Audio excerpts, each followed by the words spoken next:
Hi, Rose. Hi, Catherine. So before we get started, I really want to talk to you about something called confidentiality. Have you heard of the word confidentiality before? I've heard about it, but you can go ahead and tell me what it means. Okay. So for the purpose of these counseling sessions, when we talk about confidentiality, it means everything that we talk about here is going to stay between you and I. There's only a couple exceptions to that rule, and those exceptions would be things of if you're going to hurt yourself or you're going to hurt somebody else, I'm going to have to tell I'm going to have to tell people about that and break confidentiality. Does that sound okay? Yeah. Do you have any questions about that? No, I don't. I Okay, get great. it. Um, so why don't you tell me about yourself a little bit? Sure. Let's see. I've been married for like 32 years. I have three adult kids. The older two live with their families. They're a few hours away. But our youngest, she just graduated college. She's starting a new job. Um, Lives pretty close by. Let's see. Um, I spent most of my time as a stay-at-home mom. So for me, recently, I just got offered a job, so that's a good thing as far as that goes. So I am excited about working, but we'll come back to that in a moment. Let's see. So I think pretty much, yeah, I think that's kind of pretty much sums up like where things are right now, as far as that goes. But to add to it, so one of the things that I have to deal with is for this job is I have to drive because of the distance and there's not transportation available. So um, that's a bit of a problem for me because a while back I had a car accident, which my kids were in the car with me. So, like, I get really anxious just even being a passenger in a car. So having to drive to work and it's like really makes me anxious, like through the roof, right? So, of course, I'm sure there's deeper things that are going on, but yeah. So that's pretty much, I think, it's kind of like where I'm at and what's going on. Yeah, so I'd love to talk to you more about the anxiety, but first I'd like to know, so can you tell me a little bit more about that job that you were just offered? Um, yeah, it is as a receptionist at a local business. Um, it's about 20 minutes away. And so, as far as I understand, it's going to be like, I'll be answering the phones. I'd be like the first person that people see when they come in, kind of thing. Take notes from the phone calls. If they have questions that can be answered, then I would be answering those and kind of like office hour things, those types of things. You know, more or less. Is that a job that is this something you're excited about?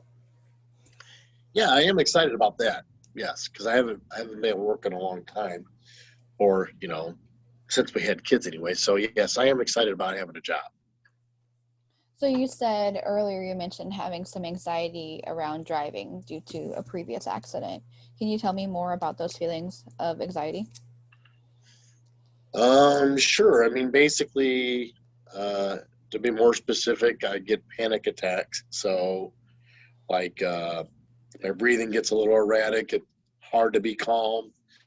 Um, you know, uh, so I mean, as far as that goes, that just tends to be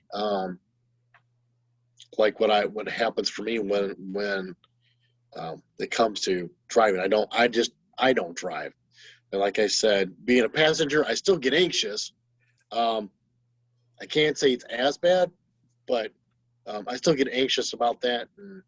But as far as like the situation itself was, like nobody was severely hurt or anything. I just maybe I'm too hard on myself. I don't know because I blame myself for what happened. you know. So like I get you know what cold sweats are? Okay, so I get like cold sweats on long trips. Um, you know, I have kind of like gotten rides before from like one of my kids, but that was like 'cause I had no other choice. Like I didn't have any other options, right?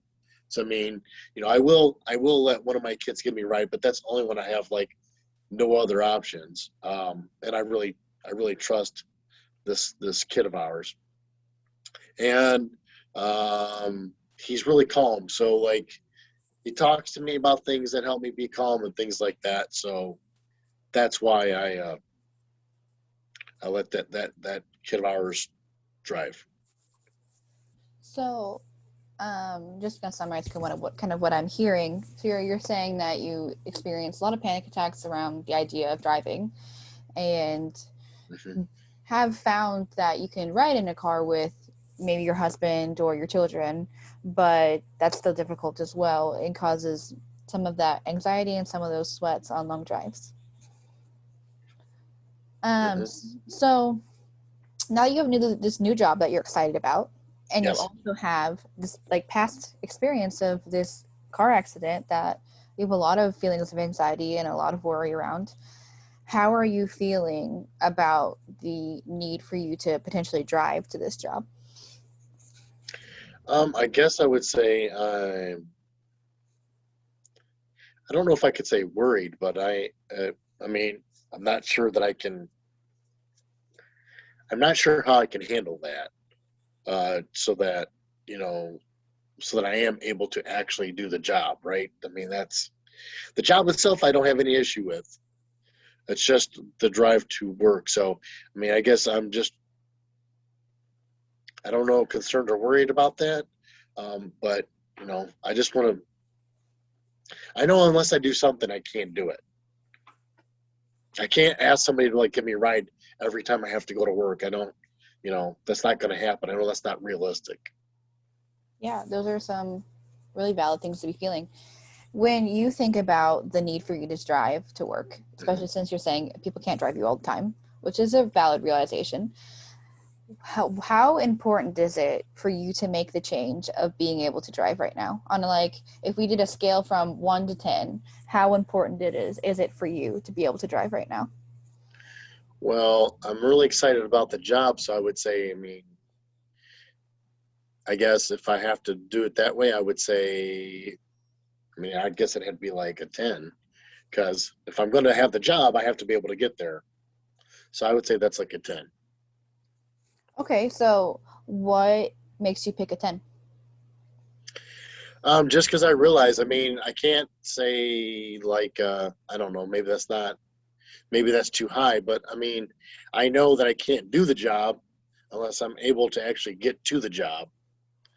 And no matter how excited I am about it, I mean, if I can't drive myself there, then I'm not going to be able to do it. Yeah, that's really So, valid. so that's why I gave it a 10. So, can you so you're saying that this is a really important thing that is a 10 level, which that's very important for you to be able to drive. What would need to change for you to be able to drive? Well, I know we talked about my anxiety and panic attacks. I mean, I would have to, I would have to find a way to be able to like deal with those or cope with those. I mean, uh, like I think I mentioned earlier, like my son George, that's his name, that drives me. You know, I think he's able to help me be calm. Right, he talks calmly to me. Um, you know, I trust him. So I mean, it would have to be something that helps me to be calm. You know, in those situations, in those times. So, you're saying that you need to be calm and that the anxiety is what is causing you having difficulty of the idea of even driving. So, how does your current behavior of choosing not to drive, how does that affect your goals or like values of being able to get to work? How does it affect them? Currently, if I don't drive, then that would mean that I can't work. So, that's how it affects that. So, if I'm going to work, then I have to be able to drive. So, does that answer your question? Yeah. So you're saying that this is really important for you. I'd love for us to do maybe some brainstorming Okay. to come up with maybe some ideas of how do we have some coping methods or some ways for us to learn to maybe not necessarily learn how to drive, but to be able to even get in a car without having some of maybe those panic attacks or those cold sweats that you're missing before. So I would love for us to brainstorm some coping methods or some ideas for Mm-hmm. us to be able to Sure. get in a car. So Yeah, some stuff that helped me to be calm or something like that. I think that'd be great. So when you think of things that maybe are calming or would reduce your anxiety, what first comes to mind? Like anything that comes to mind that might be helpful. Um, well, uh, like when I'm with George, it's the way that he talks, like the calm voice, having a conversation. So I guess, I know I can't have somebody in the car with me all the time, right? So, um, maybe listening to something, whether that would be like books being read, I don't know, um, or some kind of like, uh, I know my kids might be more into this. I've heard of things called podcasts. I can't say I've listened to those, but so I guess those kinds of things maybe would be helpful. Yeah. Um, Maybe even listening to some music. I don't know. Back in my time, it was more about records and whatever's on the radio. But I'm sure I could find a way to get something for music that I could listen to, even if that was maybe I could get some help with that. Yeah, those sound like great ideas. And maybe just branching off of those ideas, maybe potentially calling someone. Like if you can't have George in the car, maybe calling George and talking to him for the 20 minutes that you drive. Or calling an old friend. Is that something like that would be helpful? Um, yeah, I guess if there were a way that I could do that to like talk with somebody without like I guess taking my focus off of driving. But yeah, I think if necessary, if I needed to call somebody, that would be another option. Um, but I probably should like pull off the road to stop and talk to them. Probably I wouldn't want to like drive and talk on my phone at the same time. But Yeah, no. mhm. So when you begin to first consider like small steps towards driving all the way to work, uh-huh. what are some small steps that seem obtainable? Um, Maybe driving for like starting off with small amounts of time and kind of building my way there. Um, I guess would be the first thing. So like say if I could drive for 5 minutes and then worked my way up to 20. So that if the next time maybe, drive for 5 minutes for maybe like I don't know, a week. And then maybe the next week I could drive for 10 minutes. I guess that's kind of what I would be thinking would be the first thing. Yeah, those sound like great starting goals. And then thinking more about the anxiety that you experience when you're in the car. So what is a goal that you could something that you can implement when you start to feel more of that anxiety or you feel like maybe a panic attack or even the cold sweats like starting to come on for you?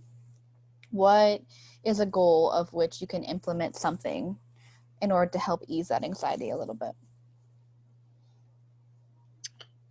Well, I think the first things I thought about would be like really to play probably like music or listen to something that's soothing or calming, whether that's like classical music or um, older music, something kind of like mellow. Um, Maybe even like a book reading type of thing, where it's kind of like an even tone to it. I don't know how to describe it, but I think those would be the easiest things to do, Yeah, or the first things I could do. I think those are phenomenal ideas. So I'm just going to summarize the things that you came up with, and we Mhm. can modify, adapt however is good for you. So your first goal would be potentially getting in the car and driving around a neighborhood somewhere that's comfortable, somewhere that maybe even that you're familiar with from riding in the car with your husband or your children for 5 minutes, or even maybe towards work. But driving for 5 minutes for maybe like the first week or two, whatever it feels most comfortable for you, would be driving for 5 minutes at first, and then maybe after a couple weeks driving for 10 minutes. Yep. And then your second goal being when you start to feel like maybe a panic attack coming on, ways that you could ease it is putting on some music or putting on a podcast that maybe is new for you or is about a topic that you're really interested in. For your first goal, is there like, do you feel like you could drive, like get in the car comfortably and be able to drive towards like maybe a familiar route or towards work for 5 minutes for the first maybe 1 to 2 weeks? Yeah, that's probably a good idea. Something that I know where it is, so I know where I'm going. I know about how long it would take to get there. Yeah, Do both of those goals that we mentioned feel obtainable and like something that you're comfortable with? yeah. That's all. Those are things I could start with. Yeah, those are good starting points, I Okay, think. great. So between our next session in a couple weeks, I think it would be great for you to start that driving. Um, and making sure that you're comfortable when you're driving. And then if you get those panic attacks, implementing that other goal of putting on that podcast or that music that would be comforting for you. But I think between these next 2 weeks, between our sessions, I think it'd be great for you to start implementing those goals. Okay, it sounds good to me. Okay, great. Yeah, And do you feel comfortable it's with something I all could of do. this? Yeah, I think this is something that I can start to work on. Yeah, I feel good about it. Okay. Do you have any questions or concerns about our goals or moving forward for the next session? Um, I don't have questions. I mean, I know we can see how it goes, and if something comes up, like that I don't like or doesn't seem to work, I'm guessing we could come back and talk about it and see what would be helpful. So as long as we can do that, yeah, I'm okay. That's definitely something we can do. Okay. Okay, great. It was great talking with you, Rose. Thank you, Catherine. I really appreciate it. See you at our next session. All right, sounds good.